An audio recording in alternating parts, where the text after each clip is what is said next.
심령이 가난한 자는 복이 있나니 천국이 그들의 것이며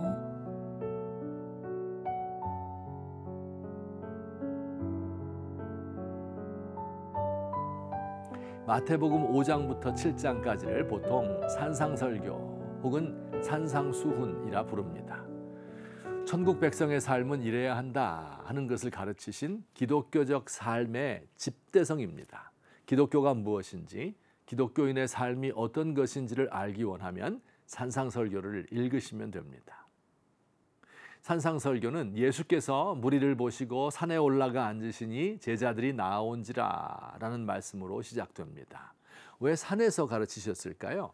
이는 과거 모세가 구약의 율법을 선포할 때 시내산에서 선포한 것을 연상하게 합니다. 모세가 구약시대 하나님 백성에게 율법을 선포한 것처럼 예수님은 이제 새로운 법을 신약시대 백성들에게 선포한다 하는 의미입니다. 이 앉으셨다 하는 말씀도 중요합니다. 왕이 공식적인 명령을 선포할 때 의자에 앉아서 발표합니다. 천국의 왕이신 메시아가 천국의 법을 공식적으로 말씀하는 것이 산상설교입니다. 예수님의 산상설교는 소위 팔복이라 하는 것으로 시작합니다. 8가지 복. 여기 복이라고 하는 것은 행복과는 다른 것입니다. 하나님께서 복 있는 사람으로 인정하는 것이 진짜 복이죠. 피상적으로 가볍게 얻을 수 있는 행복이 아니라 우리의 영혼을 만족시키는 진정한 복입니다. 한두 가지 사건이나 선물이 아니라 우리의 성품, 우리의 인격이 다 바뀌는 것입니다. 팔복 가운데 첫 번째는 심령이 가난한 자가 복이 있나니 천국이 저의 것이라는 말씀입니다. 심령이 가난한 자, 도대체 어떤 사람을 가리키는 말일까요? 2가지로 살펴봅시다. 첫째, 심령이 가난한 자라는 말은 가난과 질병과 억압 때문에 그 마음이 쓸쓸하고 허전한 사람들을 가리키는 말입니다. 로마 제국의 지배하에 있던 갈릴리 사람들, 그들은 흑암에 앉은 백성들이고 그 얼굴에 어두움이 드리워 있는 사람들입니다. 하루 벌어 먹고 살기 힘든 사람들, 땅을 빼앗긴 사람들, 억울한 일을 당하지만 정당한 재판을 받지 못하는 사람들입니다.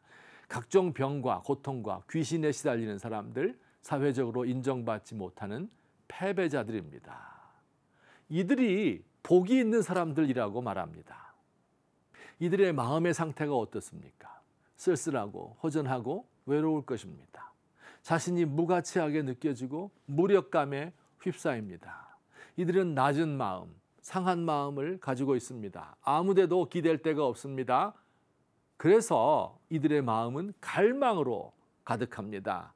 자신의 비참함을 인정하고 하나님의 도우심을 간절히 구합니다. 이들이 하나님의 말씀을 들으면 그 마음을 열고 그 말씀을 곧바로 받아들일 것입니다. 천국이 그들에게 임할 것입니다. 그렇다면 천국을 얻기 위하여서는 꼭 이렇게 가난하고 실패하고 낮아져야 합니까? 부자는 천국에 갈 수 없단 말입니까?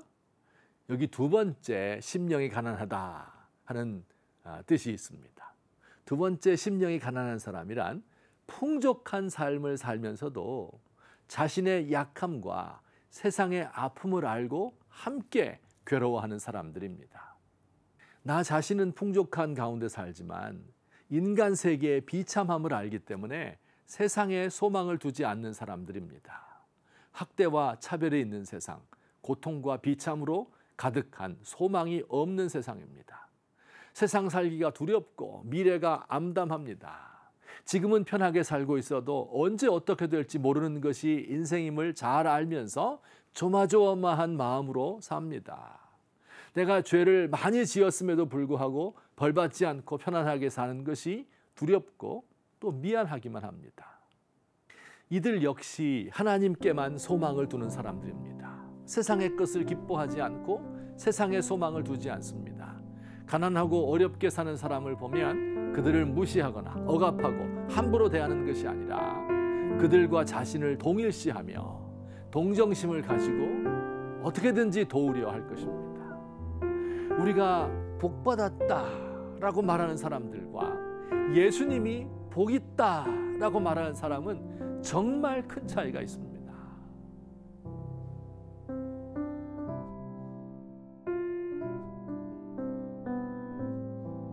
우리 주님의 말씀이 꿀과 같이 달고 우리 귀에 아름다운 음악과 같습니다.